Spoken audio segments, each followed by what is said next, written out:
정관용의 지금 이 사람.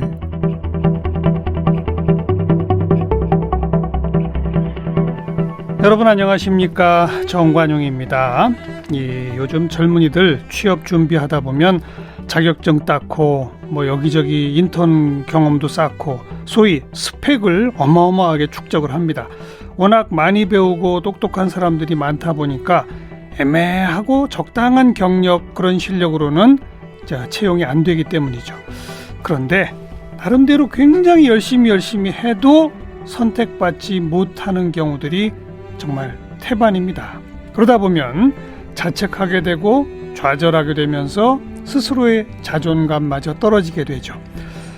일러스트 작가 김수현 씨는 취업에 실패한 후에 스스로를 비난했던 경험을 통해서 나에게 집중하는 방법을 배웠고요. 그 이야기를 나는 나로 살기로 했다라는 제목의 책으로 옮겨서 4년 전 밀리언셀러 작가가 됐습니다.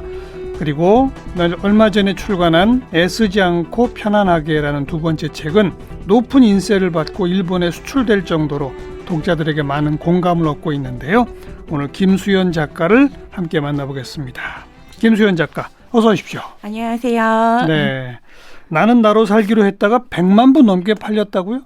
네. 국내에서 이제 팔린 것과 그리고 일본에서 팔린 거랑 합쳐서 이제 100만 부 넘게 된 거죠. 이번에 새로 내신 애쓰지 않고 편안하게. 네네. 선인세를 얼마 받았다고요, 일본에서? 2천만 엔이라고 들었거든요. 그래서 한국 돈으로 환산하면 한 2억 3천만 원 정도? 우와. 2억 3천의 인세를 받았다면 이게 도대체 몇 부 팔릴 걸 예상한 거예요? 나는 나로 살기로 했다가 지금 일본에서 거의 30만 부 가까이 판매가 됐어요. 그러다 보니까 이 인세가 아마 한 20만 부 넘게 판매될 걸 예상하시고 이제 제안을 주신 것 같더라고요. 지금 국내 작가 중에 일본에 선인세 받은 거 최고액이라면서요? 그렇죠. 본인 책이 이렇게까지 인기를 얻을 거라고 생각했어요? 저도 그렇게까지 생각은 못했고, 네네. 그리고 일본에서 이제 판매가 된다고 이야기 들었을 때 좀 환경적으로 비슷한 부분이 있으니까 또 어떻게 보면 공감해 주실 부분이 있겠다 생각은 했지만 이렇게까지 이렇게 관심을 보여주실 줄은 좀 몰랐던 게 있었죠. 서울과학기술대학교 공업디자인 전공이네요. 네네네. 무슨 글 쓰는 문해창작 이쪽도 전혀 아니잖아요. 그쵸. 공업디자인이라면은 뭐죠, 그게? 원래는 이제 제품 디자인이기는 한데 제가 그 고등학교 때까지는 사실 문과였어요. 그러다가 이제 어렸을 때 이제 만화를 그리거나 뭔가 만드는 걸 좋아해서 이제 비실기 전형으로 이제 대학을 간 거였거든요. 그래서 사실 디자인을 전공하긴 했지만 미술학원에 다니거나 이제 실기를 해본 적은 없었고, 그리고 이제 공업 디자인을 선택했던 건 이제 제가 디자인을 가고 싶었는데 그때 당시에 이제 디자인으로 이제 비실기로 갈 수 있는 곳이 이제 공업 디자인밖에 없어서 그래요? 그런 게 있었죠. 그리고 이제 졸업하고 나서는 네네. 어떤 업종에서 어떤 일을 하고자 노력했던 겁니까? 일단은 제가 디자인 쪽 일을 했었는데 이제 회사에서 이제 인턴도 하고 이러긴 했는데 한 1년 정도 이제 계속 준비를 했던 게 원래는 모바일 쪽에 UX 디자인이라고 모바일은 알겠는데 모바일에 있는 화면 디자인이라고 생각하시면 될 거예요. 모바일 화면 디자인. 네네. 그쪽으로 이제 가보고 싶다 생각을 했었어요. IT 쪽으로. 그래서 이제 준비를 하다가 그게 잘 안 됐죠. IT 회사인데 특히 디자인을 접목할 수 있는 그쵸. 그런 쪽. 네네. 디자인 어떤 파트. 노력을 했던 거예요, 취업을 위해서? 제 나름대로는 이런 동향이나 이런 공부 같은 것도 많이 하고 포트폴리오도 준비하고 인턴십도 하고 인턴을 할 때는 정말 며칠 밤을 새면서 계속 작업을 하고 그랬었죠. 인턴은 물론 좀 작은 규모 회사에서? 인턴은 좀 큰 규모 회사에서 했었는데. 큰 회사에서? 네. 근데 나중에 보니까 디자인 파트에서는 한 명도 뽑질 않았었어요. 그 당시에 이제 정규직으로. 공채 때는 뽑으셨더라고요. 근데 그때 1,000명이 지원을 했는데 3명이 뽑혔다고 하더라고요. 그래서 1,000명 중에 3명? 네. 그래서 인턴에서 떨어지고 그 얘기를 듣고 여기 못 오는구나 라는 걸 좀 깨닫게 됐던 것 같죠. 경쟁률이 어마어마한데고요. 그죠. 그래 총 몇 년 정도를 그렇게 이른바 취준생 생활을 한 겁니까? 취업이라는 걸 준비하려고 이렇게 다시 마음을 먹고 했던 건 한 1년 넘게였는데 그 전에 인턴 생활 등등도 사실은 다 연결되는 거잖아요. 네, 그렇기도 하고 제가 한 28, 막 이때까지는 그냥 뭔가 계속 진로 고민을 했던 것 같아요. 그러면서 이제 어떻게 해야지 좀 좋은 회사를 가지? 이런 생각들을 계속 했었어요. 네, 네. 그런데 그게 오히려 떨어지고 나니까 약간 저한테는 되게 그때가 제일 힘들었다라는 의미가 아니라 되게 어떤 터닝 포인트가 됐던 것 같아요. 제가 여태까지 살아왔던 삶에 대해서 약간 의문을 갖고 내가 왜 28살까지 이걸 왜 이렇게 열심히 하려고 하지? 이런 의문이 처음으로 생겼던 것 같아요. 그게 28살 때 생겼어요? 네네. 여러 번 떨어졌죠? 여러 번 떨어지고 여러 회사에? 여러 회사에 뭐 예를 들면 뭐 면접에서도 떨어지고 서류에서도 많이 떨어지고 인턴십을 하다가도 떨어지고 몇 번쯤 떨어진 것 같아요? 글쎄요. 뭐 한 50번은 넘겠죠? 뭐 그 이력서 같은 것까지 이렇게 다 하면은 50번 넘게.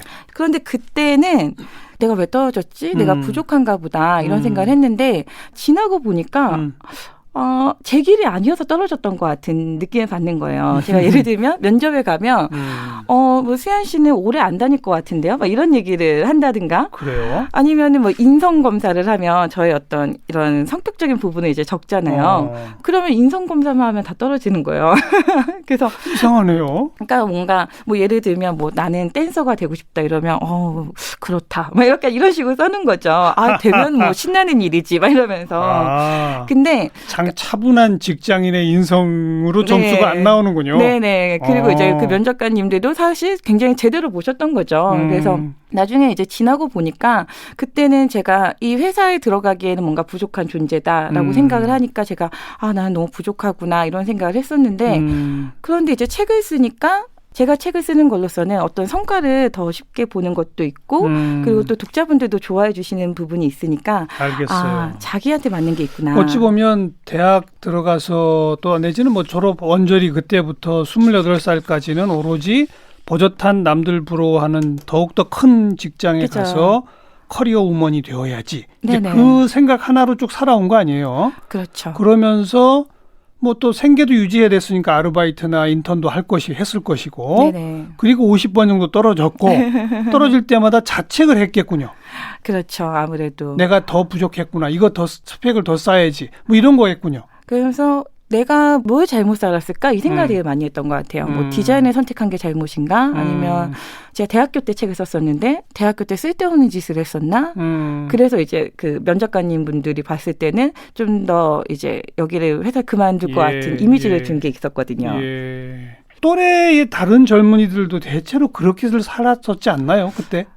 그런 것 같아요. 그죠? 네. 그래서 그냥 이게 내 길인지도 모른 채 계속 도전하고 떨어지고 이런 사람 많잖아요, 지금. 그렇죠. 그래서 그게 저한테 너무 지금 생각하면 정말 중요한 계기였던 게 처음으로 의문을 갖게 됐어요. 그 의문이 이게 제대로 내 길인가? 네. 내가 왜 이걸 이렇게 하고 싶어 했을까? 그렇죠. 라고 생각을 해보면 어떤 타이틀을 얻어서 사람들한테 증명하고 싶었고 그러니까요. 내가 그게 안 됐을 때 왜 이렇게 우울할까라고 생각하면 저도 모르게 사람들한테 이게 안 되면 무시받을 수도 있다라는 생각이 그렇죠. 저 마음의 심연에 있는 거예요. 당연하죠. 그러면 이게 어디에서 출발했을까라는 생각을 하면서 사회학 책들을 그때 많이 읽었었거든요. 사회과학 쪽. 네네. 뭐 사회과학 쪽이나 아니면 심리학이나 이런 책들을 읽으면서 이게 꼭 내가 만든 나의 생각이 아니라 환경적으로 내가 어렸을 때부터 듣고 보고 이렇게 자라오면서 나도 모르게 마음에 축적돼 있던. 그렇죠. 그래서 그 삶에 이렇게 살아야겠다라는 그 맞아요. 모습 있잖아요. 그러니까 대기업 사원은 인류, 중소기업은 이류. 네. 뭐 이렇게 딱 판정이 돼 있잖아요. 그러니까 몇 년째 취준생은 좀 뭐라고 그래야 되나? 찌질이? 이제 좀 패배자? 하위 등급으로 가는 것 같은. 사회가 그렇게 본다. 네, 그 사회의 어떤 이 기준에 내가 한 어느 정도까지 갈 수 있을까? 내가 갈 수 있는 최대한 높은 마치 등급을 내가 따야 된다. 이런 기분을 느꼈던 것 같아요. 그러니까요. 그 의문을 가지면서 내가 이런 생각을 해왔던 게 어떻게 보면 굉장히 차별적인 생각일 수도 있잖아요.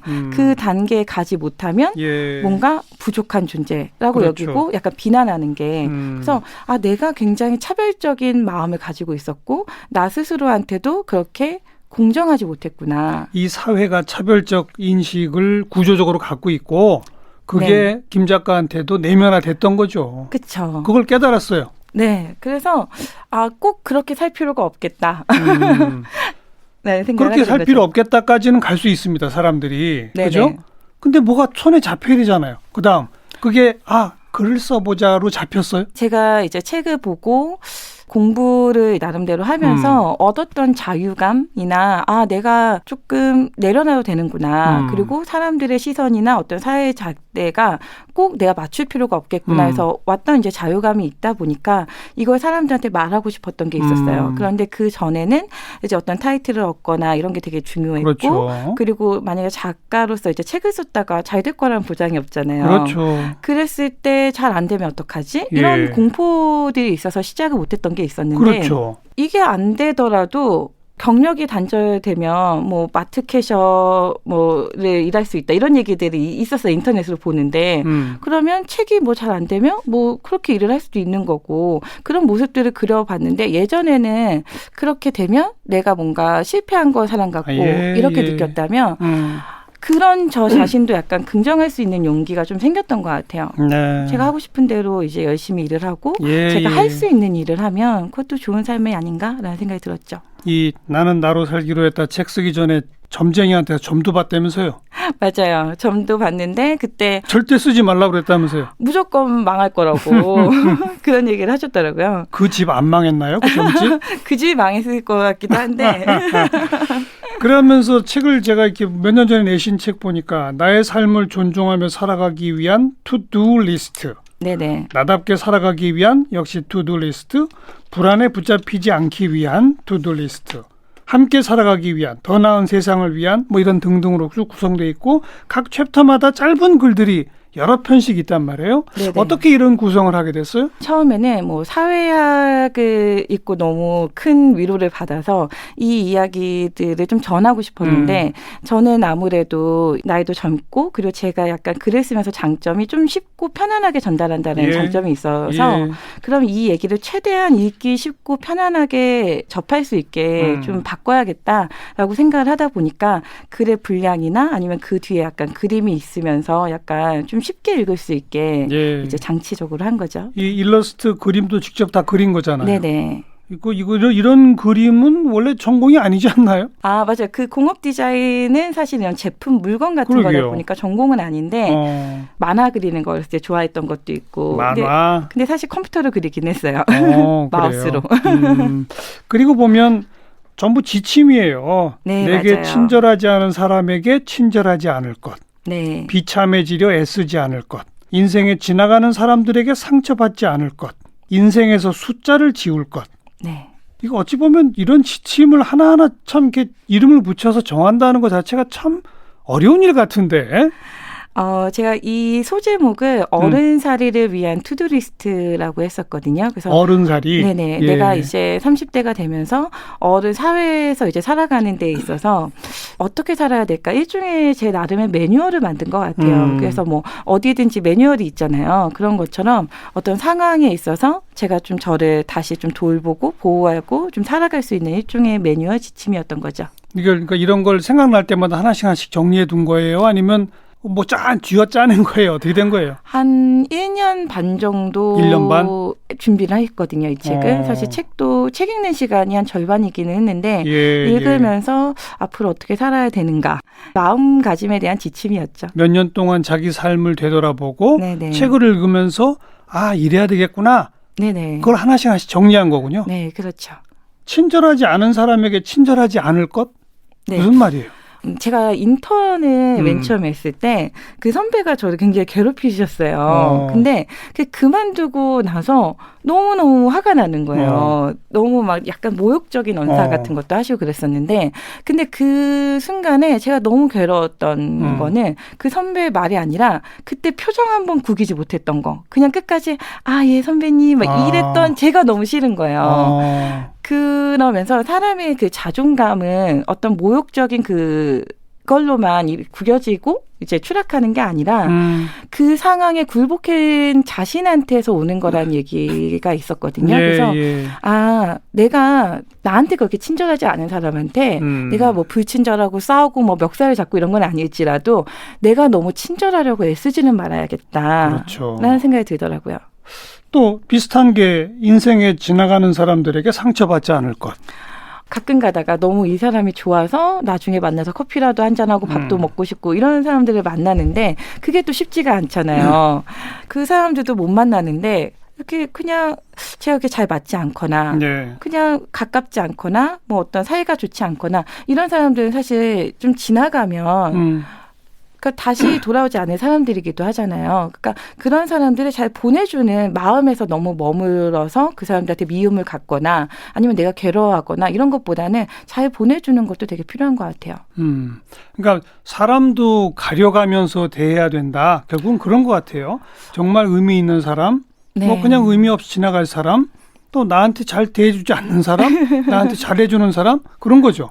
그렇죠. 그리고 그거를 미워하고 생각하고 계속 분해하고 이러는 것도 그건 보내주는 게 아니거든요. 그러니까 잘 보내주고 잘 순환시키는 게 필요한 것 같아요. 이 책 그대로 나는 나로 살기로 했다를 쓰고 지금 거의 4년 되지 않았습니까? 네네. 본인 스스로 이렇게 살고 있나요? 거기에 나온 지침은 잘 지키고 있는 것 같아요. 그래요? 네. 지침이 모두 몇 개죠? 한 100가지 넘는 것 같아요. 아니 한 64개였나? 하여튼 그 정도 됐던 것 같아요. 다 지켜요? 제일 어려운 게 뭡니까 이 중에서? 다른 사람이랑 뭔가 비교해서 나를 너무 깎아내리지 않는 거? 그거는 저도 가끔 좀 저를 깎아내리고 싶을 때가 있잖아요.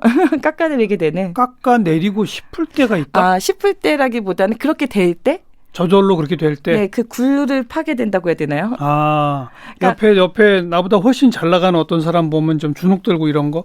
그런 것도 있을 수 있고 사실 어떻게 보면 저는 주변 사람들보다는 그냥 과거의 저라든가 아니면 그 제 자신에서 약간 좀 단점 같은 거에 좀 파고들 때가 있기는 해요. 근데 안 그러려고 노력은 하죠. 이 책을 읽은 독자들의 반응을 보면서 어떤 반응이 가장 좀 기억에 남고 인상적이었어요? 그런 분들이 있으시잖아요. 약간 50대 이런 분들이신데 여태까지 당연히 이렇게 살아야 된다라고 생각하고 살았는데 이 책을 읽고 그렇게 살 필요가 없었구나 하면서 마음의 자유를 얻으셨다는 분들도 가끔 계셨거든요. 50대가? 네네. 책을 의외로 50대 분들도 많이 읽어주시거든요. 그래요? 네네. 예. 왜 그랬을까 그분들은? 주부이셨던 분들도 있고 일을 하셨던 분들도 있으셨는데 이 책의 시작은 제가 사회적으로 어떻게 이렇게 해야 된다라는 그 질문에 대한 의문이 이 책의 시작이었거든요. 그렇죠. 꼭 그래야 되나? 그런데 어떻게 보면 그분들은 이렇게 해야 되나 보다 하고 계속 이제 따라오셨던 것들에 사회적 속박에 순응하며 살아왔는데 네네. 그거에 대해서 꼭 그럴 필요 없다고 글을 읽으니까 이제, 그래요. 같은 또래의 젊은이들, 취준생들을 솔직히 말하면 겨냥한 책 아니었나요? 일단은 제가 느꼈던 바다 보니까 그러니까요. 저와 동시대에 살고 있는 분들이 가장 많이 공감을 해주실 거라고 생각은 했었어요. 그런데 독자층이 이제 나중에 점점 넓어져서 그럴 수도 있는데 가장 많이 읽어주시는 분들은 30대. 네, 그리고 40대, 뭐 20대 분들이 약간 엇비슷했던 것 같아요. 본인과 비슷한 경험을 한 사람들, 여러 차례 취업 도전하다가 떨어진 사람들, 이 책을 읽고 나도 좀 다르게 살아봐야 되겠다 이런 사람들 생기지 않나요? 그렇지 않았을까요? 그런데 그 취업에서 떨어지지 않는다고 해도 사회적으로 열패감을 느낄 수 있는 일들은 너무너무 많은 것 같아요. 그렇죠. 근데 그런 걸 계기로 해서 우리 김 작가가 스스로에게 던졌던 질문처럼 내가 왜 이렇게 이 목표를 향해서 열심히 살지? 나한테 안 맞는 거 아니야? 이런 질문을 던지고 이 책에서 가르쳐주는 지침대로 살았더니 내 인생이 이렇게 바뀌었습니다. 혹시 그런 독후감이나 감상평은 없었어요? 가끔씩 있기는 하세요. 근데 이런 게 너무너무 다른 게 어떤 느낌이냐면 어떤 분들은 이 책을 읽고 회사를 그만뒀습니다. 이런 분들도 계시고요. 그렇겠죠. 어떤 분들은 이 책을 읽고 회사를 더 다니게 됐습니다. 이런 분들도 있으신 거예요. 사람마다 받아들이는 건 다르죠. 그분의 상황에 맞게 이제 다 다르신 것 같아요. 정말 나로 살기 위해서는 나답다는 게 뭔지를 알아야 되잖아요. 네, 그렇죠. 그걸 알기 무슨 방법이 있어요? 좋은 방법이? 간단하게는 이제 해보실 수 있는 것들은 그냥 나에 대한 어떤 글을 써보시는 거를 저는 좀 추천을 드리거든요. 그래서 뭐 저는 어떻게 했었냐면 제가 태어난 해부터 이렇게 쭉 적은 다음에 그 옆에 뭐 짧게 뭐 두세 줄로도 괜찮으니까 연도별로? 네, 연도별로 그때 내가 어땠는지 이렇게 적어보시는 거예요. 예, 예. 그러면 그거를 쭉 보시면 아, 내가 이런 흐름으로 살아왔구나라는 게 보이고 그리고 그걸 보면 어떤 공통점이 있어요. 어떤 분들은 뭐 어떤 그 성취에 대해서 쓰신 분들이 있고 어떤 분들은 인간관계에 대해서 쓰신 분들이 있고 막 여러 가지가 다른데 아 내가 어떤 걸 좀 중요시하고 살아가는 알겠어요. 사람이구나 이런 것도 아실 수 있고요. 해마다 기억나는 걸 위주로 쓰게 될 텐데 네네. 어떤 분은 자기가 성취해낸 걸 많이 쓰고 네네. 어떤 분은 그 해에 만난 사람들 위주로 쓰고 이거로군요. 네네. 그 수많은 사건 중에 왜 이게 기억이 그걸 났을까? 떠올렸을까? 네. 그걸 쭉 돌이켜보면은 뭐가 딱 잡혀요? 저 같은 경우도 그랬고 그거를 제가 다른 분들한테도 한번 써보시라고 권유드렸었는데 굉장히 예. 도움이 됐다고 이야기하시더라고요. 그래요. 네. 연도별로 연대기를 작성해 보기. 네. 그리고 하나 더 사실 추천드리고 싶었던 거는 나를 찾는다? 막 이런 얘기 들으면 아, 내가 어떤 사람이고 막 이런 것들 하나하나씩 알아가는 것도 중요하지만 반대로 톨스토이가 그 진리는 금과 같아서 불려서 얻어지는 게 아니라 금이 아닌 것들을 이제 시선에서 얻어지는 예, 거다라는 예. 얘기를 한 것처럼 전 같은 개념이라고 생각을 하거든요. 나라는 것도 그냥 나라는 사람이 어떤 사람이 이렇게 계속 채워서가 아니라 내가 아닌 것들을 버려서 가장 남은 이 본질이 뭐가 남느냐를 알면서 얻어지는 거라고 생각을 해요. 그게 가장 중요하거든요. 그러니까 예. 내가 뭔가 제가 그 얘기 드렸잖아요. 평생 한 20년, 거의 30년 가까이를 내가 어떤 생각을 하고 살았는데 이 생각이 내게 아니었네? 라고 느낄 수도 있는 거고 예. 내가 어떤 생각에 굉장히 몰두하고 있었는데 사실 한 걸음 따져 나오면 그게 그렇게 중요하지 않을 수도 있잖아요. 그런 것처럼 내가 아닌 것들을 잘 버리시는 연습이 필요하세요. 그러면 저는 요즘엔 약간 알아차림 명상을 약간 좀 추천드리고 싶어요. 알아차림 명상. 네네. 자기 안에 있는 것들을 많이 비울수록 진짜 자기다운 게 들어오는 거군요. 그렇죠. 가장 본질적인 나를 알아차리는 게 되게 중요한 것 같아요. 알겠어요. 이번에 쓰신 책은 애쓰지 않고 편안하게입니다. 네네. 뭐 책의 구성이나 기술 방식은 뭐 거의 전작과 비슷하긴 네네. 합니다만 이번 책은 뭐에 관한 책입니까? 나는 나로 살기로 했다가 어떤 자존감이나 나에 대한 얘기였다면 이번에는 관계에 대한 이야기를 좀 했었어요. 상대와의 관계? 네. 제가 나는 나로 살기로 했다를 쓰고 나서 이제 강연을 하거나 독자분들을 만나면 예. 그분들의 고민의 대부분이 약간 관계일 때가 많이 있었는데 제가 그때 만나면서 들었던 고민들의 답 그리고 제가 느꼈던 인간관계에 대한 고민들에 대한 어떤 정리라고 생각하시면 될 것 같아요. 그래서 인간관계는 어떻게 해야 합니까? 제가 이 책을 쓰면서 처음에는 그땐 그런 생각을 했거든요. 내가 인간관계에 대한 책을 쓰려면 내가 인간관계 잘해야지 쓸 자격이 있지 않을까? 예. 라는 그런 압박을 받으면서 열심히 공부를 하고 노력을 했는데 어느 날 진짜 약간 공황장애가 이러다 올 수도 있겠다 생각이 드는 거예요. 너무 불안하고 누굴 만나고 왔는데 내가 말한 게 실수가 아닐까? 이 생각이 너무 불안한 거예요. 그러다 보니까 내가 이렇게 해야 돼. 인간관계 이렇게 해야지 잘해야 돼. 이런 말들이 오히려 독자분들한테 굉장히 되게 스트레스를 줄 수 있고 부담이 될 수도 일종의 있겠다. 생활 지침서가 되면서 그렇죠. 너무 그게 도덕 교과서처럼 될 수도 있고. 그리고 이렇게 해야 된다. 아까 이런 거죠. 아무리 열심히 노력한다고 해도 모든 걸 제가 컨트롤할 수는 있는 건 아니잖아요. 사실 인간관계는 제가 이 사람한테 좋은 의도로 말을 해도 상대가 그렇게 받아들이지 않을 수도 있는 거고 그런데 그 모든 거를 내가 잘하겠다고 이렇게 컨트롤하려고 계속 생각을 하다 보면 예. 답이 없는 문제에 답을 계속 찾으려고 하면 마음만 병들겠다라는 생각이 들더라고요. 조금 구체적으로 들어가서 혹시 그냥 타인과의 관계에서 남이 나를 막 휘두르려고 할 때 네네. 거기 휘둘리지 않으려면 어떻게 해야 합니까? 일단은 의식하는 게 첫 번째인 것 같아요. 의식. 그러니까, 내가 지금 힘들구나. 이 사람이 나의 경계를 들어와서 휘둘고 있구나라는 거를 알아차리는 게 가장 먼저 중요하고 예. 그리고 나서는 그 상황마다 되게 다르잖아요. 그 사람이 뭐 어떤 상사일 수도 있고 가족이 될 수도 있고 누가 될 수도 있는데 그러면 약간은 거리를 둘 수도 있고 저는 아예 솔직하게 나 사실 좀 힘들다라는 거를 조금은 나이스하게 말해보는 것도 전 좋은 것 같아요. 나 힘들다. 그죠. 이 사람이 힘들 줄 몰라서 계속 그럴 수도 있거든요. 그러니까 우선 내가 지금 힘들다라는 거 시그널을 좀 보낼 필요는 있는 것 같아요. 알겠어요. 갑질에 대해서도 이런 말을 했잖아요. 최소한의 인격적 대우조차 갖추지 않은 천박한 갑과 네. 최소한의 인격적 대우조차 요구하지 않는 네. 무력한 을의 합작품이다.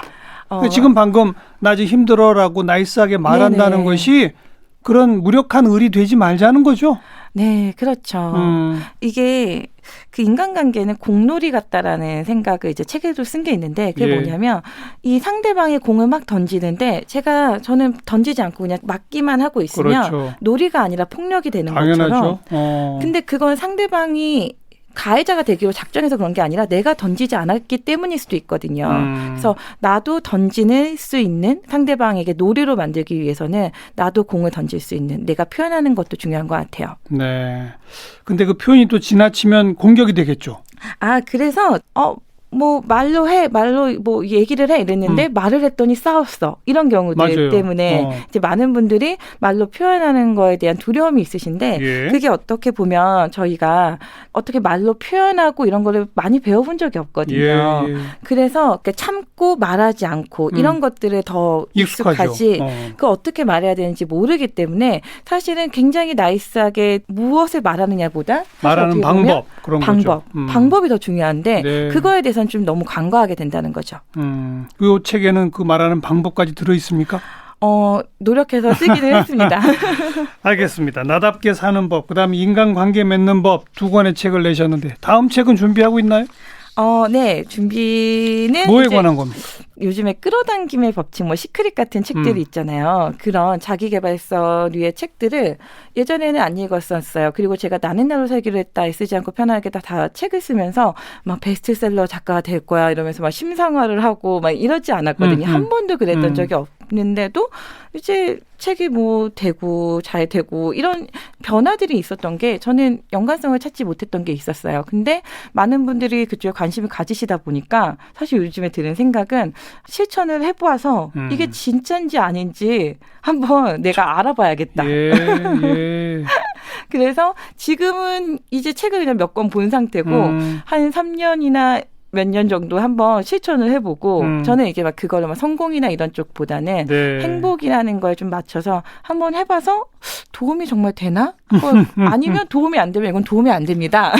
그러니까 적나라하게 표현하면 남이 쓴 처세술 책 네네. 그대로 해보니 이렇습디다. 네네. 그걸 한번 해보겠다. 그죠. 내돈내산 후기처럼 제가 해보니까 이제 후기 재밌네요. 같은 거죠. 자, 나는 나로 살기로 했다. 그리고 애쓰지 않고 편안하게의 저자 김수연 작가를 함께 만났습니다. 고맙습니다. 네, 감사합니다.